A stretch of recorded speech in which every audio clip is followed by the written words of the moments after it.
quick introduction to making your mark. Making your mark, at the moment, it's split into two phases. It's split into phase 2 and phase 3. In phase 2, there's 24 books, and the 24 books use only the phonics that children are exposed to in phase 2. The phonemes and the digraphs, and then they're exposed to the tricky words. The idea is that the children, and the ultimate aim of it, is that the children read the books, digest the sentence, hold the sentence and write it. The books are the stimulus to encourage the children to write independently. That's what we're aiming for them to write independently, phonetically plausible sentences that can be read by others. Full circle, back to the goal. It promotes the transfer of skills that they gain in that quality first teach. We sit with our children and we expose them to phonics in phonics groups and in sessions.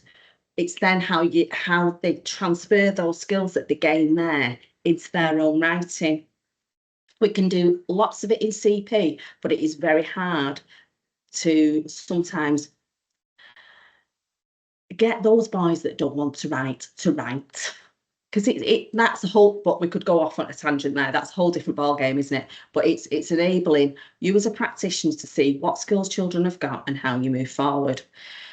Thank you. I'm glad you think that's so true. It encourages children to have daily practice.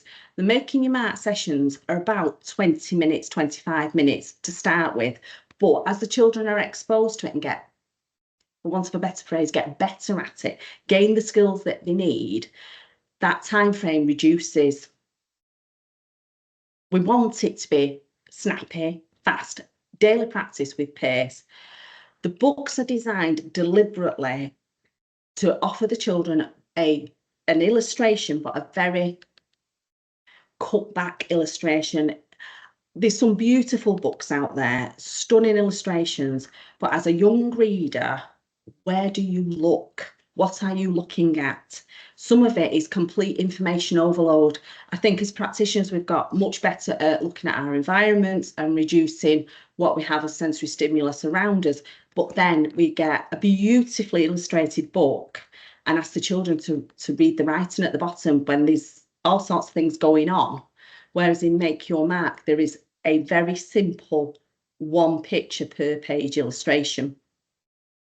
Because right from the very, very beginning, from the outset, it is about establishing that writing. The drawing's nice, and my children have the books where it's blank at the top, lines at the bottom. They write a couple of sentences once we've got into it, they draw the illustration, we move on. It's not a drawing game, it's about the writing. So we're hoping that it enables us to promote independence from the outset, but it also, for us as practitioners, gives us an opportunity to see which children need a little bit of extra help, need more time, which children are gaining pace. We know that children who have acquired the goal in reading and writing move into Key Stage 1 with an advantage. We know that for them, the phonics screen is going to be easier because they will have established a good base of phonics. Their phonics base will be brilliant moving forward, because year 1 is very much about the phonics screen. This helps them no end.